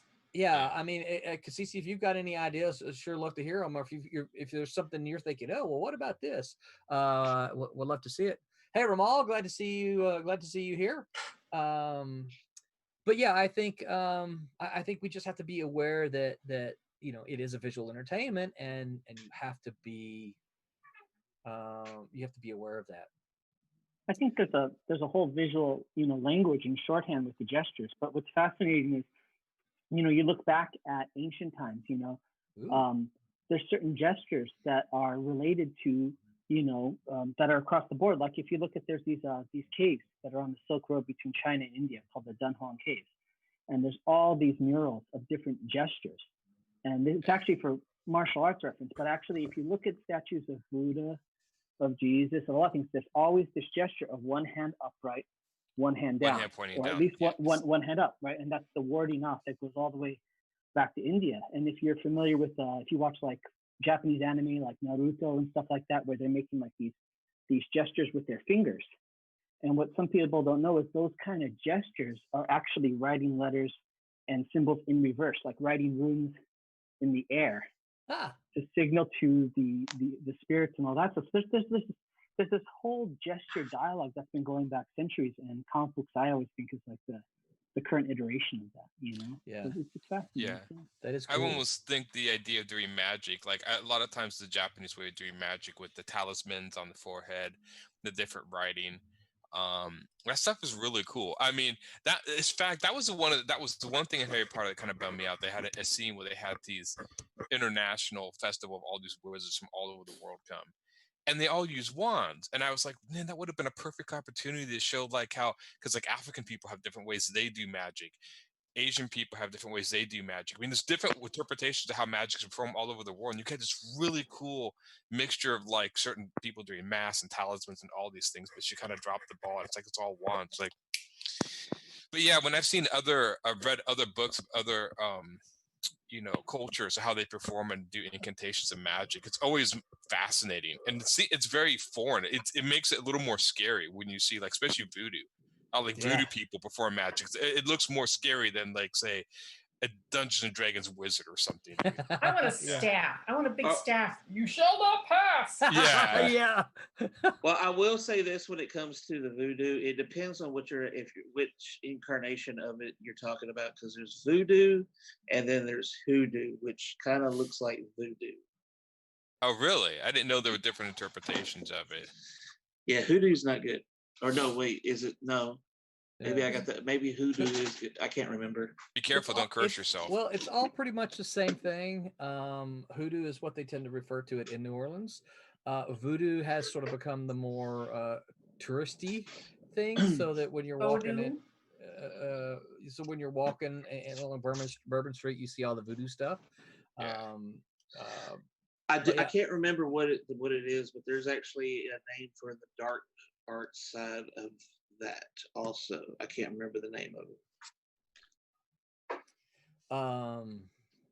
But yeah, so Kasisi does have a couple other good ideas, and he says, we were talking about visuals. He said, what about time manipulation? Time manipulation. He's gonna make us work for this, isn't he? Yeah. I think that's I would figure that out. Color comes. I think that's where you have color come in, right? You would have like the character that's being able to stop time coming through maybe in the most vibrant colors, and everybody else muted or in black and white. That might be one way to kind of convey that. But yeah, it's hard in a static art form. That's a Yeah. You could also do increased aging, something rusting. The classic Indiana Jones where the guy drinks the wrong cup and ages really fast and dies. I mean, you can do like consecutive panels of some guy like aging really fast into a skeleton or something. Or wearing something from the 70s. Yeah, there you go. Bell bottoms, bring them back. Peace, brother. Yeah. I think I think there's the little things, the those are harder to illustrate. He has another one. He says, what about freezing people in the moment? I love that one because it's one of my favorite things that animation does, right? In animation, that things will be going wild and they'll just stop and everything freezes where it is, right? I mean, the papers and the rocks that were falling are just right there. And then you might suddenly see the eyelashes of the characters go blink, blink, right? And then all go back to it. I love that. I love that effect, that storytelling effect in animation. It would be really hard to do in Well, yeah. You'd have to do it over several panels. You'd have to photostat everything but the character that's moving. You'd have to photostat everything and only make him move. And you'd have to do it over several panels in order to do it. Communicate that effect. I actually think somebody actually had it where like somebody was like frozen in time and they had their colors slightly muted compared to everybody else. I think I saw it once in a book or something like that. Yeah, that's actually cool. an interesting idea. Yeah, and I think there's a lot of things. I think color gives us in comics the ability to do a lot of things that like this that black and white doesn't allow you to do, right? I mean, there are other strategies that you can take, but in black and white, that's tough. Yeah, Cassisi says he loves the color suggestion. I think it's fantastic. I think if you were to do it in black and white, if you froze them in time, you can do some breakup in their outline with some hatching or something like that to kind of make it look like they're kind of. I mean, you can always use things like zip tone patterns. There are ways to do it, I think, but I think the color suggestion is a very good one. There's something I've noticed about Silverline. We have a lot of vampires in our books. Yeah. That wasn't an intentional thing. It was just one of these things like, oh, that's a good story. Oh, that's a good story. We should have a team book where all the vampire villains from all the books come together. VampCon. We got an all-star vampire. Yeah. Now I really got to write the book idea that I have in my head. Yeah. That was certainly not an intentional thing. It was just Cassisi says, thank you. You're very welcome, Cassisi. Thank you for asking the really hard questions. Those are the kinds that we have fun with, don't you think, guys? Those are fun. Yeah. Oh yeah. Well, going back to the vampire thing, blood drinking has been in almost every culture of the world as well. Well, they still make food with blood. I mean, blood pies, I think they do, and blood stuff. The Maasai tribe in Africa, they're the ones that combine the blood with the milk, right? Milk. Yeah. One time I had some friends from Taiwan and we went out to eat and we were having tofu and it was this, I never had it, was red tofu and I was like, oh, this is great, red tofu. Oh, said, no. That's not tofu. I said, what is this? Oh, it's congealed blood, Yeah,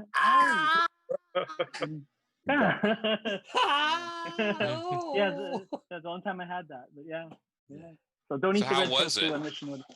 It was like eating liver. It's like kind of iron tasty. I would think. Yeah, I mean, obviously it's going to be. Yeah. Tastes like chicken. So. Well, as long as it's not a little sweet. That's nasty. Wubba says Hoodoo is Christian based. He learned that through research for Doodles. There's a lot. I mean, the whole history, and this won't be a voodoo episode, but the whole history of voodoo in itself is a combination of African religion mixed with Catholicism. A lot. I've never been to a voodoo ceremony. I've read a lot about them, but there's a lot of the same elements in a voodoo ceremony as there is in a Catholic ceremony, because Marie Laveau was supposedly an avowed Catholic, as well as voodoo. So there are a lot of elements that come from the Catholic Church into voodoo. Yeah, so that's a very astute observation there, Wubba.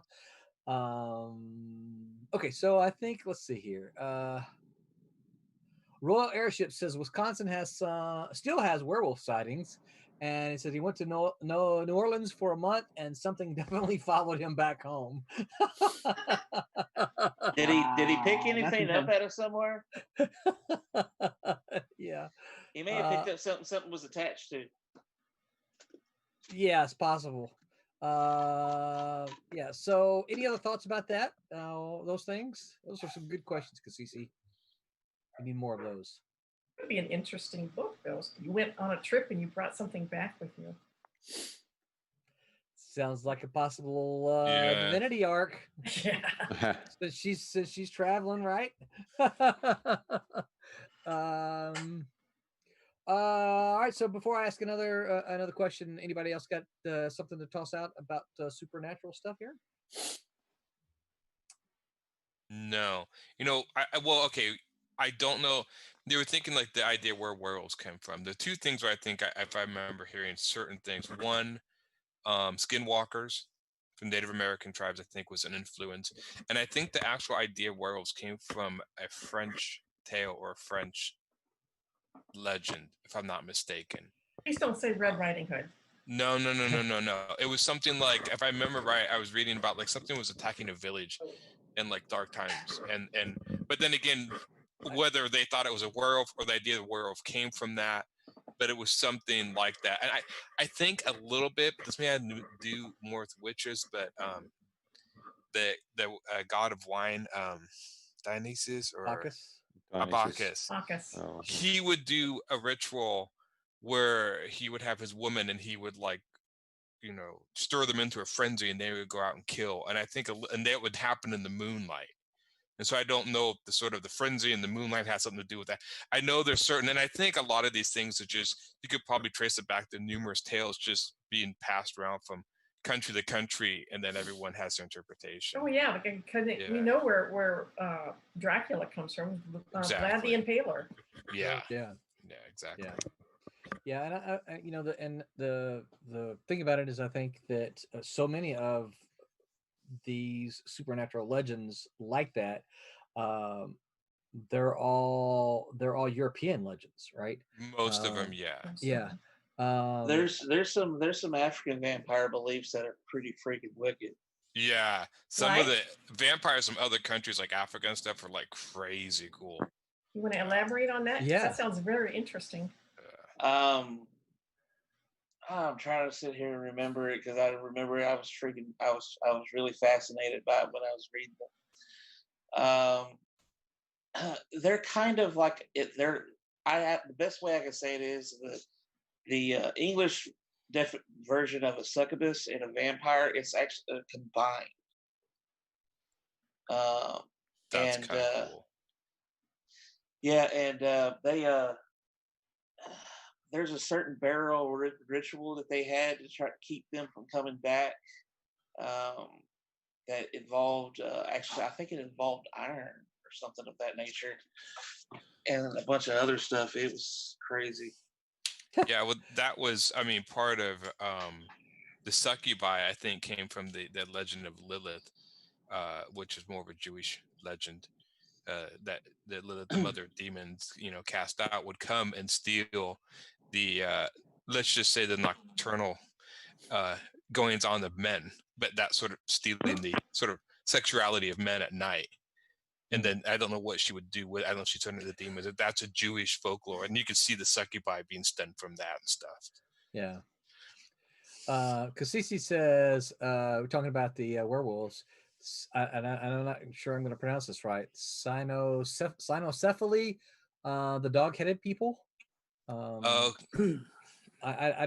not aware of that at all, so I'm not sure what that is. I wonder if she's talking about the disease is that the name of the disease that they grow hair, like facial hair, like full body hair? I don't know. CYNO, cynocephaly, I guess. I guess it'd be something we'll have to look up. Wubba says Bathory, the vampires of Romania, the vampirus of Romania. Sorry. Royal Airship says, as a matter of fact, I did bring back a souvenir. And still experience weird things to this day. One day he'll have to TMI, write it TMI. down. He may need to get rid Cassisi of the says souvenir. no. I must be saying it wrong. The Legend of Lycanthropy. Okay. Royal Airship says, I think the Greeks had paintings of wolf people in the early Olympics. Yeah, so let's try to think of something. What are there any supernatural stories, legends, myths, whatever you want to call it, that are unique to the United States, to the U.S.? I think the Pete was gonna says say the no. You chip- guys don't think of anything. Bigfoot. Yeah, there's big, but that's also Bigfoot. up in Canada too. Yeah, you Jersey- have the you you have got- the Yeti and stuff. Jersey Devil. I was going to Jersey say Devil The is Jersey one, yeah. Devil. okay. Would Chupacabra, is that Southern That's America? Or is Mexi- that more Mexico? That's more That's Mexico. Mexico too. It's Okay. Mexican, yeah. But if it's unique to Mexico, then I would say that counts, right? Yeah, as far as like the American, continent. Yeah. Now there's But a few let's go back Native to Bigfoot American. though. ones. I don't think Bigfoot's unique to the U.S. though. I don't think that's a U.S. No, thing, right? Canada also. No, it's No, U.S. I and think Canada. it's a Russian thing, right? Did it stem from the Yeti? And I don't know if it stemmed from the Yeti and was something that was picked up over here because The Yeti is Sasquatch. Tibetan. Yeah, Tibetan, Yeti's that's Tibetan. right. Yeah. There's supposed to be a Okay. monster in Lake Erie, Yeah, like that's kinda- Loch Ness monster. Yeah. Oh, yeah. several responses here. Let's see. Tommy says the Florida skunk ape. That's crazy. I've heard of that. I've heard of it, but I don't know what it is. I'm not Floridian enough to know that. I don't guess. I think it's a big smells. It's a big what? It smells like a skunk. It just has an odor to it. Oh, okay. But it's Isn't an that ape. just a skunk? I think it's like I said, it's supposed to be like Bigfoot. It's a variation of Bigfoot. It just Oh. smells Okay. odor. Yeah. Interesting. Royal Airship says Wendigos, which I That's think Canadian. That's Yeah, it's Canadian, Canadian. and Native American. Canadian Yeah. and Native American. Cassisi Yeah. says Bigfoot. We talked about it. He also said Jersey Devil. Wubba says the skunk ape. Cassisi says Mothman. Yeah, Yes, that's the that's first thing it. I was thinking That's a good one. Mothman is. Yes. Yeah, that's a good one. Slender Man. Which is more current, but yeah, it is. Yeah. The Legend of Boggy Creek, which is the first horror movie I ever saw when I was a kid, scared the dickens out of me. Now what lake did you say, Barb? Lake Erie. Lake Erie. Yeah. Okay. Cassisi says the monster of Lake Champlain. There's another one. Okay, so I don't know that one. Max Jaeger, what's up, Max? Also says Mothman and Loop Guru. And Loop Guru, of course, is just another. It's Loop Guru, Rougarou, right? Yeah. Yeah. Tommy says that skunk ape is Bigfoot. Max Jaeger says skunk ape in the southern U.S. Wubba says it's a smelly Bigfoot. Demon, go ahead. I was going to say there's several Native American ones. Oh yeah, like Yeah. Coyote. Yeah. Coyote is a god in the. And then there's one that's supposed to The be trickster. part panther, part like it's a part like it actually stays in water, so it has like a tail and everything, like a fish or something like that. Oh, I can't remember the name of it. What did you say, Pete? mermaid. Oh, mermaid. Well, Yeah. it's and then of course you've got the Thunderbird. Wubba says the demon wolves or the werewolves of northern Wisconsin. Just out of curiosity, Pete, are there any English supernatural? I mean, I know Loch Ness, but that's more Scotland. Still on the island. But I think is there there are more lots stuff of- that's directly attributed to England? Besides Stonehenge. Well, yeah. There's lots of witches and things, demons, things like that. Mike Mignola does a lot of it in Hellboy. Actually, he's very good at all that sort of stuff. Yeah, he likes to do a lot of that. Yeah. Yeah, I'm just trying to think now. There's loads, I think. Yeah, you guys have much more of like I guess the sort of fae tales, like fairies, We're a stuff, little, we're the a little older. Ireland and We've been stuff. around a bit longer than you guys, so That's right. we've had Yeah, I time to know. work That's on why it. I'm like, if you can't think any, I'm like, come on, you're kind of dropping the ball here, Chief. Yeah. You know, we do have to give him a little grace here. It's like 3 a.m. over there. Oh, I know. Yeah. Yeah, you got Well, the lost city of Avalon, you know, and The Camelot, of course, right? Camelot. I'm a lot. Yeah. The whole King Arthur thing. Mm-hmm. The whole Not sure. Not Stonehenge. sure and you'd say it's demonic though, but or No. horror. Well, it didn't or have to supernatural. be demonic, just as long as it's I've heard some things supernatural. about I've heard some things about the ghost of Jack the Ripper probably hanging around someplace in England. My son quietly said Atlantis. I'm not sure what the origin of Atlantis is. Anybody know? There's Herodotus. actually a show on Disney Plus that has James Cameron in it that talks about that. Okay, so what's the answer? They haven't figured it out yet, but they were tracking it. So Pete, what were you gonna say? Herodotus mentions it in his histories when he's writing about Okay, ancient Greece. He mentions. so it's old then. Yeah. Yeah, the idea is old. Yeah, very old. Wubba says, does Paul Bunyan count? You know, I actually forgot about some of the early American stuff. Yeah, there's Paul Bunyan. Yeah, there's, I would say that one. And Babe the Blue Ox. Babe the Blue pet. Ox. Yeah. What about I see it. The guy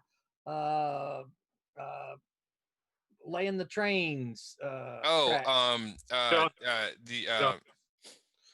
What? The guy who fought against the steam, John against Henry. the steam. John John Henry. Henry. Yes. Yeah, John John Henry. Henry. Yeah. Where I grew up in a little town in Iowa, not far from Iowa City, and there's and you can look it up on the internet. It's on there. There's this angel, this statue in a cemetery in Iowa City called the Black Angel, and it came over from France. And the myth goes that when it left France, it was white, and when they opened it up in the cemetery, it had turned black. Ooh. And yeah, it went over this guy's grave, and the myth goes that if you touch it at midnight, you're gonna die. So of course, all the teenagers go touch it, and it's there. Is that why Wisconsin doesn't have any teenagers? No, this is Iowa. This is Iowa City, Okay. Iowa, and I've touched it, so not at midnight though. I was just teaching him. She It's drops there. dead on live TV. Yeah. Don't say it. Yeah. It almost sounds like, strange enough, what happened is it's probably made out of some sort of metal that the sea air oxidized It is metal. Yeah, that it oxidized it on the way over, and that's probably why it turned black or Yeah, something. it's very old. So of course, you know, they didn't realize that stuff back then. So they they package it up in France. It's all white. They open it up like, whoa! Maybe the French plan there and be like, we'll be screwing with Americans for years to come after this. They don't have England to protect them now. We can screw with them like our little stepbrother, right? Yeah. Pow, pow, pow. England's not going to come to your aid now, right? Cassisi says the Morrigan. I don't know the Morrigan. You familiar with that? That's new to me. Yeah. Anybody? But I don't know what it is. No. Yeah, that doesn't sound familiar. I've heard the name. I don't know what it is. Yeah, I'm not familiar with that at all. Royal Airship says the Green Man. He goes, it's Celtic. He grew up with the story in Ohio and Pennsylvania. And then he says a lot of cultures have giant and pygmy myths, but Native American cultures have loads of stories. Then he says to ask Scott Wakefield about his pygmy story. The Wubba says the Angel of Death. He's seen it too. So. Oh, the Black Angel? Yep. It's real. Go touch it. Yeah. Go touch it. Go. Everyone, go touch.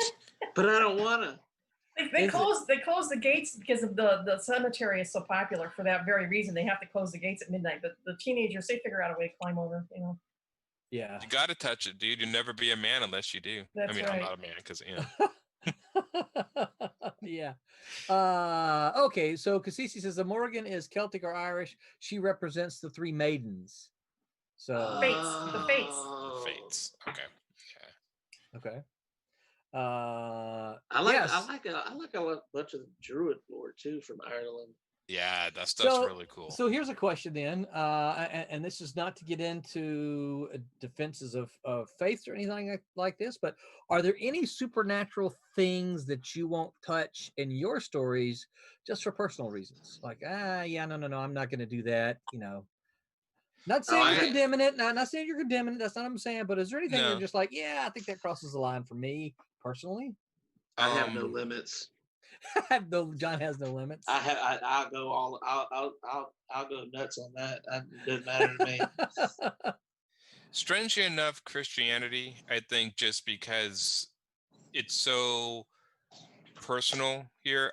A good example of this, I thought, and I brought this up before, but there's a Japanese anime called Neon Genesis Evangelion. I've probably talked about this. In that anime in Japan, they use a lot of Christian imagery. Now, they said in the interviews, like, yeah, we used a lot of Christian imagery because a lot of people don't know about it over here, so it's very mysterious. Now, when they exported it to America, everyone in America knew that imagery and read a ton of stuff into the series, and he was like, wait, whoa, no, it was just supposed to be mysterious. That's not. So yeah, and that's what I worry about. Like, yeah, but if I put any sort of certain religions in there, people are gonna like misconstrue my story a different way. Not bad, but just like, well, we thought it was this because of that, and so yeah, I actually seen that happen. Yeah. So I don't have a problem with it. I mean, like I said before we went on the air, I'm a huge fan of the TV series Supernatural, and that is heavily into the demons and angels. Yeah. But you know what they never have mentioned in 15 years is Jesus. They'll do God and angels and the demons, but they never mention Jesus. So I haven't seen the show, but so God and the devil are more universal than Jesus. Well, they also had all the other pantheons there too. Yes. They have everything. Yeah. Yeah. Many of the faiths over the world have God and a devil, but they don't all have Jesus, right? So it's a little safer that way. My wife and I, we watched Good Omens. Yeah. Did y'all see that one? Great. Yeah, that was awesome. Fantastic show. I will say this real quick. Sorry, Roland. I was going to say they may not have Jesus, but most of them do have a son of their main god. Yeah, so you can do the symbology of it. I mean, well, even a Supernatural, they had the sort of the Antichrist character with that one guy that was in the last few seasons. He joined the team. I can't think of his name. He was supposed to be the son of Lucifer. Jack, yes. Have you? So they kind of had like a sort of Antichrist character in that. So, has anyone watched Preacher? Yes. Oh, yeah. I've read the comic and I watched a little bit of the TV show. And obviously they don't shy away from having actual God and the devil and Jesus' descendant is a special in the head. Yes. Yes. I don't know what to say here. I don't want to offend anyone. He's special in the head is just fine. Yeah. It works. It was his explanation for that was hilarious in the show. I was like, wow, okay, yeah. Yeah. But that doesn't. I'm gonna remember that. You're special in the head. You're special in the head. Has anybody seen a show called Hellier on Amazon Prime? Mm-mm. It's like absolutely chilling. It's amazing, but it's like a docu-series of these people who go out to like West Virginia and search the case, and it kind of goes between UFO sightings, goblins, all this stuff, which sounds completely disparate, but it's absolutely chilling and fascinating show. You guys should check it out. I'm gonna put it in my watch list now. Yeah, it's a Hellier. Hellier. It's crazy. Yeah. Wow. Don't watch it at night. Yeah. Wubba said the angel thing you were talking about. He said it was scary looking, but he touched it to keep his cool card. Keep his man card. Yeah. Tommy says, what about that crazy doll at the museum here in Florida? I forgot the name, but it's in Key West or someplace. I'm not familiar with that one either. I think I've seen that on TV. Is that the one that the Annabelle movie? That's what I was thinking. The Annabelle thing. Yeah. I don't know. Yeah. He may pop back up and say yes or no. What about the legend of the Headless Horseman, Sleepy Hollow, right? Oh yeah. Yeah. There you go. That's an old one. Yep. Ichabod Crane. Yep. Yeah. That's definitely American. That's very, yeah, that's, I was still trying to think of the American stuff. Yeah, I think that's very American. Yeah. Champion piece is looking good there, Pete. Oh, thanks. It's okay. Tommy might have been talking about Robert the Doll. Oh yeah, he just says Robert, scary. Yeah, I think I've seen documentaries about it. Yeah. Really? Yeah, I mean, like you know, like a travelogue show and stuff like that. Yeah. Yeah, Watch a that's lot of pretty travel cool. shows, do you? Here and there. Well, you know, what about? Speaking of dolls, I mean, we've got there's a handful of dolls made made their way to Supernatural, and I know certainly in comics, and I know a lot of B horror movies. What was that? The Chucky? Yeah, Chucky. Yeah, I did that comic. You I did that comic. I did that comic for Innovation. Yes, I did. The Full Moon comic. With Malibu. No, I did the Chucky comic from Innovation. Innovation. Okay. And Freddy's Dead. The last Freddy's Dead. I did that one too. Innovation. Because you know, Malibu did a lot of the Full Moon adaptations, Doll Man, and some of the other really cheesy Full Moon Puppet movies. Master and Puppet Master. Yeah, thank you. Some of those. Because Cece says he thinks Sleepy Hollow is English, maybe not American. Sleepy Hollow English? No, it's American. I think most people would obviously have a headless horseman, but takes place in colonial America. Sleepy Hollow is definitely replaced in America. Yeah, and then he said Salem itself is located with a lot of great supernatural lore. Lots of witches. Yeah, I've never been there. That's a place that I would love to go to sometime and see. Speaking of Salem, there's also Jonestown. Is it Jonestown where everybody died? I think so. That's not in America though, is it? That was in it is. No, that was in Guyana. Nah, that was in like French Guyana. Yeah, Guyana. Yeah. Yeah, Jim Jones, who fed all the people of the Kool-Aid. This is where the Kool-Aid drinkers term come from. Yeah. Don't drink the Kool-Aid. Don't drink the Kool-Aid, yeah. No, I'm thinking of like an old because like everybody died like literally overnight. It was like a that is an American thing. That's the whole town vanished overnight. Yeah. Roanoke. Roanoke. So all right, so that's not the overnight thing, and someone here, Roy Airships mentions Roanoke. So the story behind Roanoke is right. There was a community there. They left them to go back to England, and when they came back, nobody was there. Right. So, but with the message Croatoa written on it, right, on a tree. Croatoan. Yeah. Oh yeah. That's a different one. Yeah. Oh, okay. I mean, yeah, that's a good sort of unsolved mystery, I guess. We just got a little award from Restream. It says we have received 100 messages with Restream chat. So, interesting subject. Yep. Yeah. So I'm seeing my clock here, and as usually happens with our streams, our time has flown by. Anybody have anything else to add about Supernatural? Anybody on the stream want to add anything else? I have something that I learned today about Chucky that was kind of weird. Yeah. Apparently, when they destroyed the original Chucky doll in the movie, they reused his eyes in the Crypt Keeper puppet for HBO. So the same eyes in the Crypt Keeper with the Chucky eyes, and I'm like, oh, I did not know that. Let's hope it's not. Let's hope it's not cursed like James Dean Carr. Yeah. Like James Dean Carr was cursed.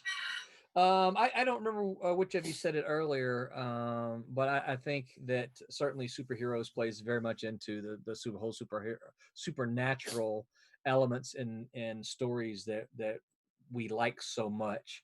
I mean, you know, someone who can fly, someone who shoots blast out of their eyeballs.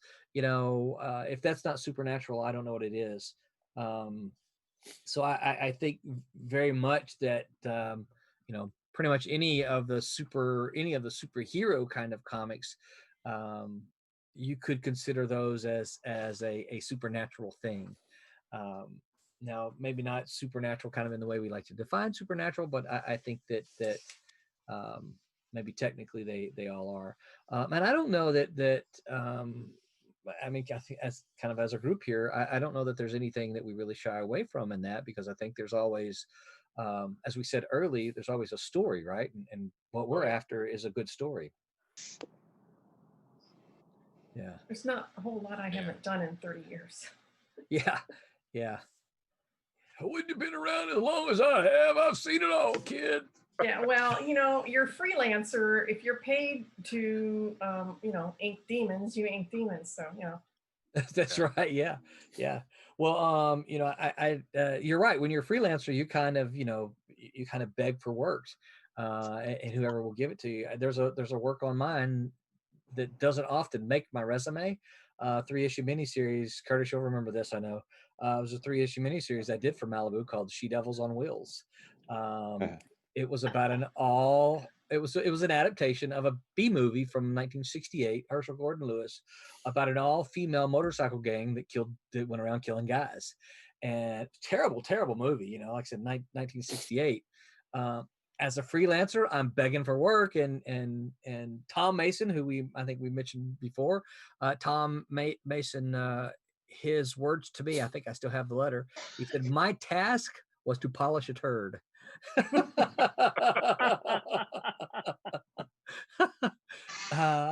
Royal Airship says that this has been one of my favorite discussions to date. What a great balance of the supernatural, personal stories, and comics. Says thank you, everyone.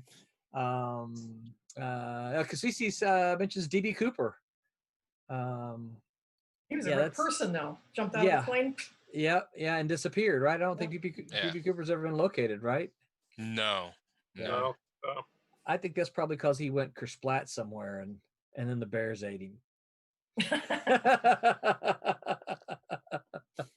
But yeah, I think any final thoughts on Supernatural and in comics and I think there's always going to be a fascination with it, so it's always kind of a good seller, because there's never going to be a point where people get bored with exploring the concept. I'd add, what I always find interesting is supernatural things like werewolves, vampires, and stuff like that are, when they come into our comic books, they actually ground them from like just a straight superhero comic book. That's kind of the funny thing. Yeah. When you have a vampire show up, when you have Morbius show up in Spider-Man, all of a sudden it seems more gritty and real, which is it's just a fascinating dynamic. So that's my observation. Yeah, that's an interesting thought. Yeah. Anybody else? I think as a people group, we've been around long enough that there's always spins on things, right? You can get it spin. I mean, who would have ever thought that sparkly vampires would be popular? I mean, what? Right? Take sparkly? that back, Roland. Take it back. What? Take it back. I'm sorry that you love sparkly vampires. No, vampires don't sparkle. Take it back. Hey, listen, I believe there's one writer who would argue with you all the way to the bank on that one. And I would make that argument. But I think the point is that there's a lot of these supernatural things give us lots of room for interpretation, and because it's supernatural, doesn't one interpretation is not necessarily correct, because I think as Barb said earlier, these are things that you can't really prove.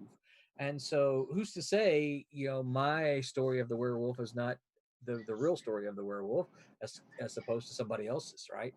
Wubba says, this has been a super fun night. Great talk. Steve Halsey says, now Batman sparkles. Yeah, nice. Is that true? Well, the same person who sparkled in that vampire. Oh, mess. yeah. Okay, James I got Patterson. it now. Yeah. I got it. All right. So before we sign off here, Brett, enlarge, if you would, let Pete's image take over the whole screen. And Pete, if you would scroll out. So we can see the whole image. And and see how far you've gotten tonight.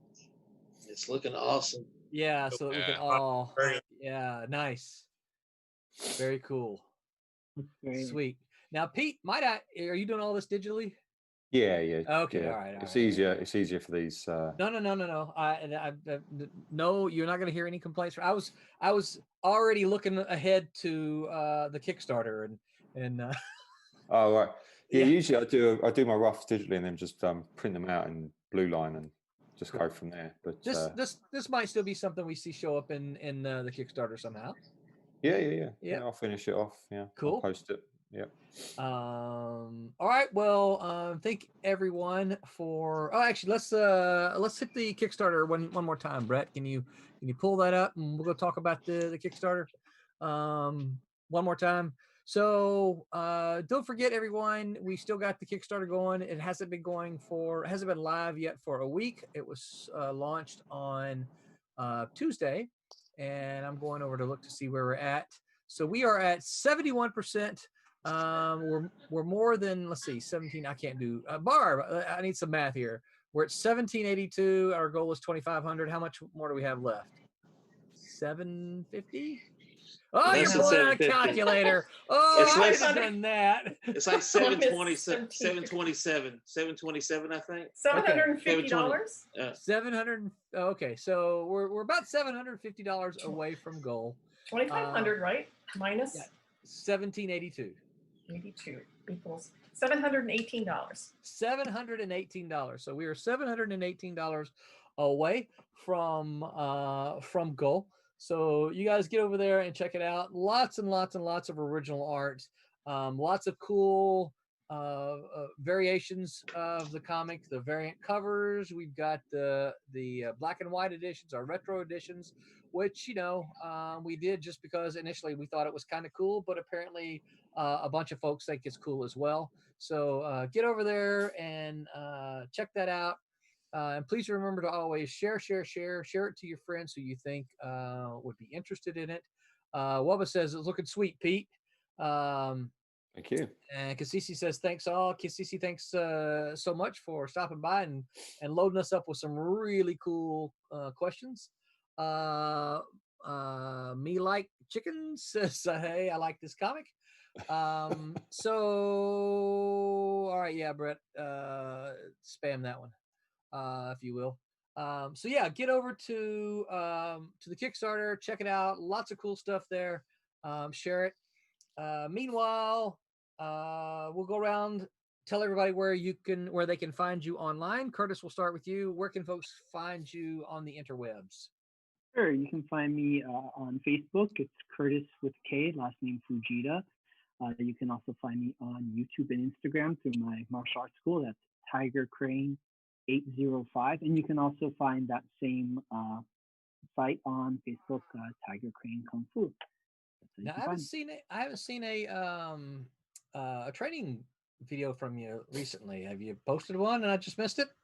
Oh, we're getting ready to potentially reopen, so all hands on deck there. But I should have a new video out probably, I would say, within the next week or so. Okay, yep, because I enjoyed those considerably. Thank you. With the movements and the first, I know the first one or two, you're like, you can see these movements in this movie, and yeah. I went and watched them, and I'm like, look, I see it, look right there, I saw Kurtis do that. Yeah. Thanks, Roland. Barb, what about you? Barbara Kaalberg, that's Kaalberg.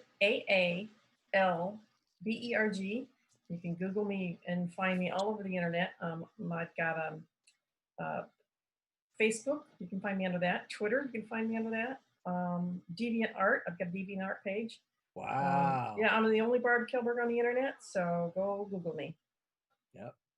Very cool. And don't forget, everyone, I'll make sure I put all the links and the information below so that you don't have to memorize all this stuff. You can go click. John, what about you? Where can people find you online?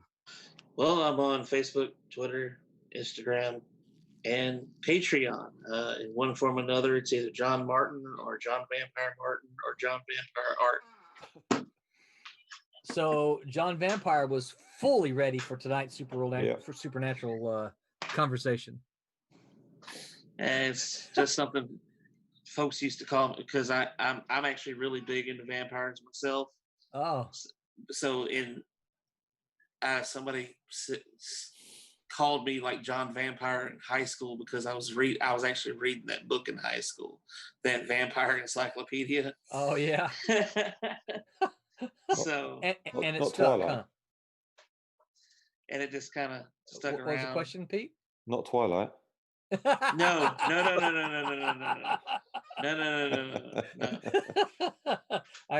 I'm with you, Pete. I bet it was Twilight.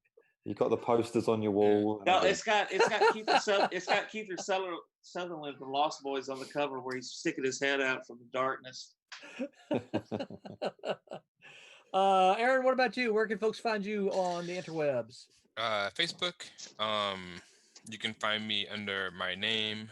You can find Humphres Illustration. That's Humphres is my last name. Facebook, Instagram, ALH3810. That's my Instagram. Webtoons, just search Godlings. You'll find Godlings on Webtoons, which should be, I haven't updated in a while, which should be updating very shortly because I'm almost done with issue 8. So, Sweet. So I'm getting there. But yeah. And I should add, for those of you who are thinking about the Kickstarter, Aaron has agreed the first 5 issues will be one of our stretch goals.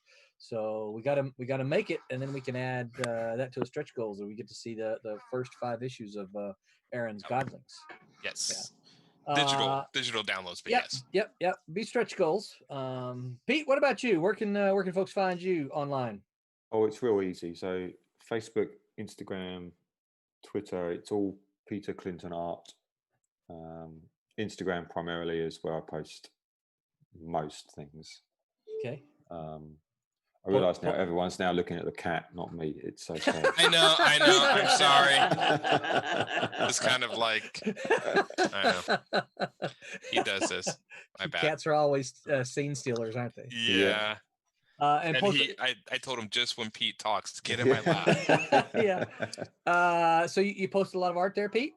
Yeah, everything goes on. Everything that I'm allowed to show anyway goes on. Excellent. Instagram. So you guys make sure you go follow Pete so you can see all the artwork that he's doing. Mike, what about you? Where can folks find you online? You can find me on Facebook, Instagram, and Twitter under Mike W. Belcher, and website amkcomics.com. Come look at some free comics on Man in the Mask, and now you can look on Webtoons. You just do a search for Man in the Mask on Webtoons and score more free comics. That's right. Mike, if you haven't already sent me the Webtoons link, I can't recall. If you haven't already sent that to me, please send it to me and I'll add it to our list of links. So everyone go make sure you like and follow and subscribe to all the creators here. They're always posting cool stuff. You're always going to see art. Keep you informed of everything that we're doing. Don't forget that Silverline has a merch store. We mentioned that at the top of the broadcast, I guess is what this would be called. Go poke around there, see if there's anything that you think you would be interested in owning for yourself. We've got some mugs and stuff like that. A really cool Divinity mug there, I think, that has the Kevin West skateboard, right? I like that one quite a bit. And if you've got ideas of stuff that you want to see, please don't hesitate to suggest to us.